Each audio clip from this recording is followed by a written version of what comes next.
Ujian akhir semester mata kuliah analisis wacana. Karina Yuwana, NIM 12304 183017. Bahasa dan Sastra Arab kelas 6A. Analisis wacana pesan moral dalam novel The Winds karya Afifah Afra. Sebuah skripsi oleh Yusriani Pulungan dari UIN Syarif Hidayatullah Jakarta pada tahun 2008.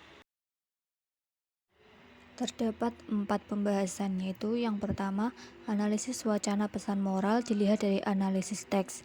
Yang kedua, analisis wacana pesan moral dilihat dari kognisi sosial. Yang ketiga, analisis wacana pesan moral dilihat dari konteks sosial. Dan yang keempat, bentuk-bentuk pesan moral dalam novel The Winds. Pembahasan yang pertama, analisis wacana pesan moral dilihat dari analisis teks. Dalam analisis teks, peneliti memfokuskan pada strategi wacana serta teknik penulisan yang dipakai untuk menggambarkan peristiwa tertentu dengan cara menguraikan struktur kebahasaan secara makro atau tematik, superstruktur atau skematik, dan struktur mikro, semantik, sintaksis, stilistik, dan retoris. Yang pertama, struktur makro atau tematik.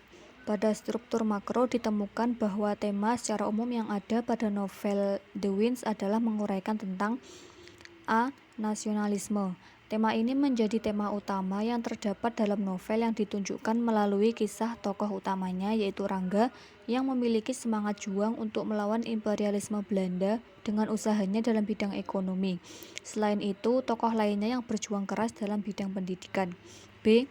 Integritas dan loyalitas. Kedua tema tersebut tampak pada kisah Rangga, Sekar, Jatmiko, dan yang lainnya yang memiliki kesadaran untuk memperjuangkan kemerdekaan. C. Tanggung jawab kepemimpinan. Tema ini terdapat dalam novel yang menceritakan Rangga dengan segenap kemampuannya berusaha untuk memperjuangkan hak-hak buruh yang tertindas. D. Persamaan derajat. Tema ini ditunjukkan pengarang melalui tokoh-tokohnya yang selalu menghargai orang tanpa memandang jabatan, keadaan status sosial, ekonomi, pendidikan, dan yang lainnya. Walaupun pada saat itu sistem aristokrasi yang berlaku masih menjadi tradisi di keraton Jawa. E. Berusaha dan bekerja keras. Tema ini ditunjukkan dalam novel yang mengisahkan perjuangan Rangga, Sekar, Jatmiko, Pratiwi dalam membela hak masyarakat dan usaha untuk memberikan kesejahteraan bersama dengan melawan tindakan sewenang-wenang para penguasa Belanda yang telah menindas rakyat untuk kepentingan orang Belanda itu sendiri. Melalui tema ini, pengarang ingin memberi gambaran bahwa kita sebagai manusia untuk mencapai sesuatu harus berusaha dan bekerja keras. F. Ciri penting menuntut ilmu dan mengamalkannya.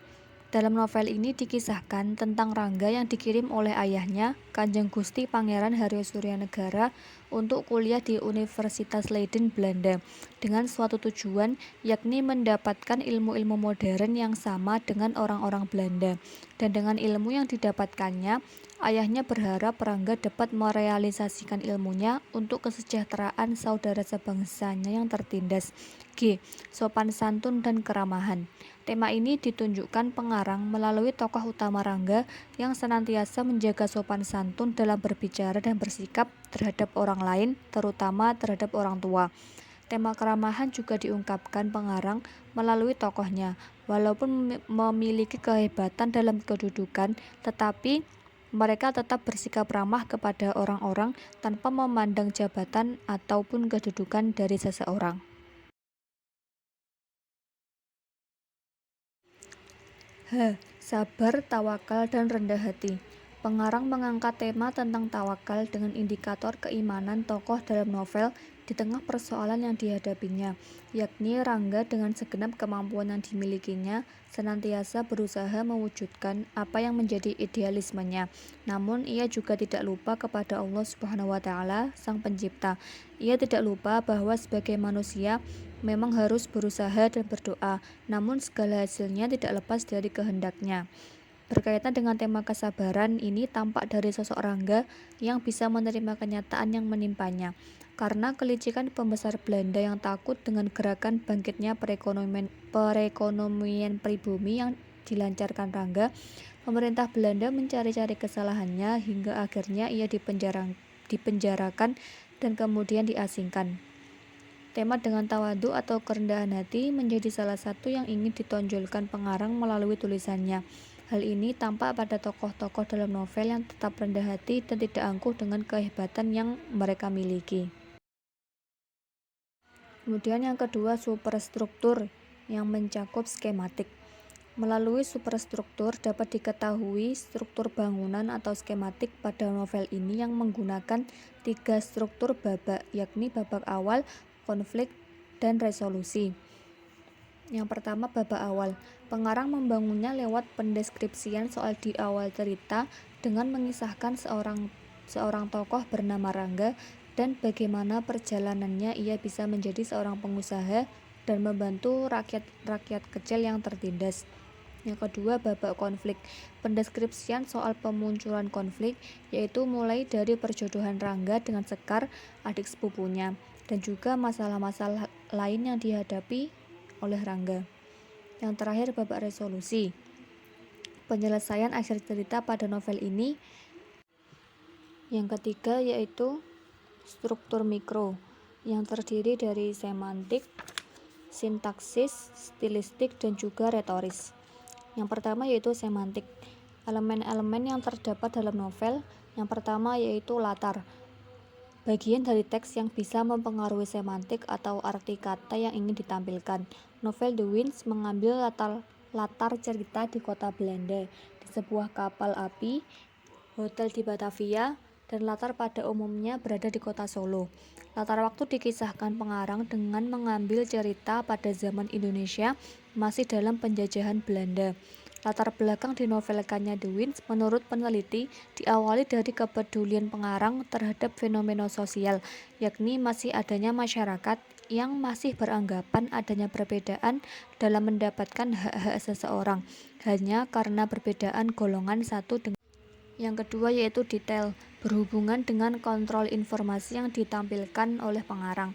Dalam novel ini, pengarang banyak menampilkan informasi yang menguntungkan kedudukannya.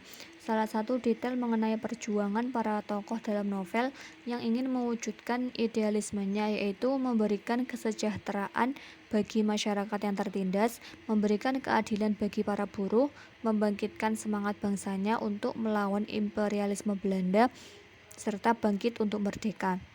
Yang ketiga yaitu maksud, melihat apakah teks yang dibuat oleh pengarang disampaikan secara eksplisit atau tidak. Elemen maksud dalam novel The Winds banyaknya disampaikan secara eksplisit atau terbuka.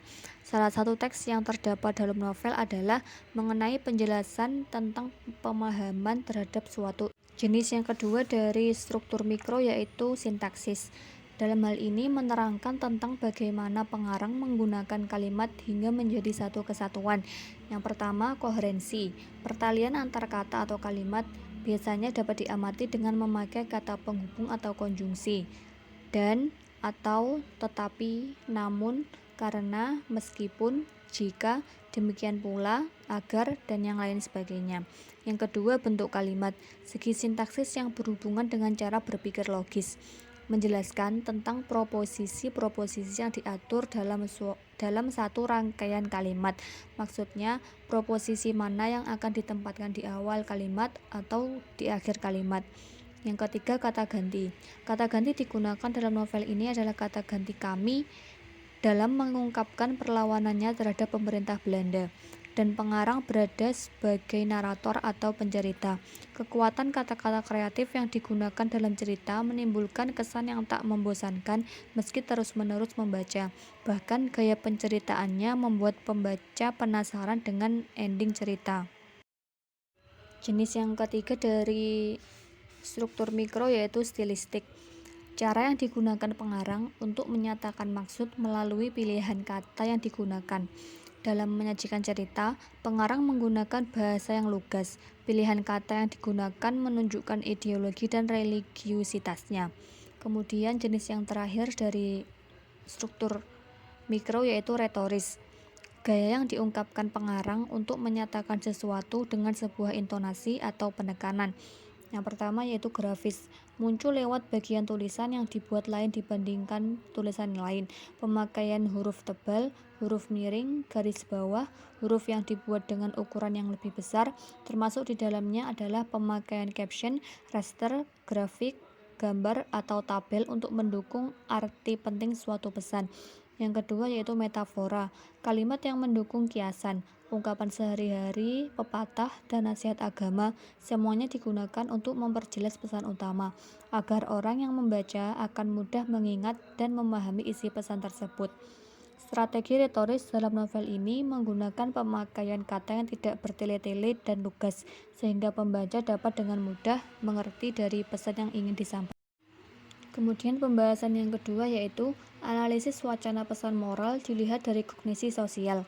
Pada analisis kognisi sosial difokuskan bagaimana sebuah teks diproduksi, dipahami, dan juga ditafsirkan.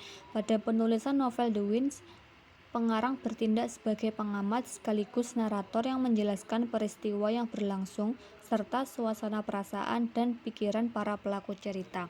Pengarang menyampaikan pesan moral melalui novelnya antara lain semangat nasionalisme yang dimiliki tokoh-tokoh dalam cerita yang diharapkan dapat membuka pikiran pembaca untuk selalu berjuang untuk mewujudkan kesejahteraan hidupnya juga bangsanya. Pembahasan yang ketiga, analisis wacana pesan moral dilihat dari konteks sosial. Melalui novel ini, pengarang ingin memberikan pesan moral kepada pembaca bahwa kita sebagai generasi penerus bangsa untuk senantiasa mengisi kemerdekaan yang telah diperjuangkan oleh para pahlawan dengan perbaikan keadaan bangsa di berbagai sektor seperti pendidikan, ekonomi, dan yang lain-lain. Pengarang juga memberikan pesan moral dalam novelnya sesuai dengan konteks sosial yang sedang berkembang saat ini. Kemudian pembahasan yang terakhir yaitu bentuk-bentuk pesan moral dalam novel The Winds. Terdapat 3 kategori, yaitu yang pertama, kategori hubungan manusia dengan Tuhan. Dalam novel ini tampak pada sosok Rangga yang masih mempertahankan keyakinannya di tengah pergaulannya sebagai bangsawan modern yang menuntut ilmu di Belanda. Juga melalui sosok Raden Haji Ngalim Sudarman yang senantiasa menasihati dan memberikan petuah agama tentang pentingnya untuk selalu menjalankan sesuatu sesuai syariat agama, mendahulukan sholat jika waktunya tiba dibandingkan dengan pekerjaan lainnya, dan untuk selalu mengingat Allah Subhanahu wa Ta'ala kepada tokoh-tokoh dalam novel. Yang kedua, kategori hubungan manusia dengan diri sendiri. Tampak pada penggambaran Rangga yang memilih untuk mengutamakan pengabdian cintanya kepada Ilahi daripada mengotori hatinya dengan cinta-cinta syahwati yang bisa menjerumuskannya di tengah persoalan cinta yang membebaninya. Yang terakhir, kategori hubungan manusia dengan manusia lainnya dalam lingkungan sosial. Diangkat melalui sosok Rangga, seorang bangsawan Keraton Surakarta, namun ia tidak pernah membedakan untuk dapat menghargai dan menghormati orang, tanpa melihat status sosial, ekonomi, dan pendidikan yang ia miliki tidak membuatnya lupa akan nasib saudara sebangsanya yang tertindas, lantas mendorongnya untuk dapat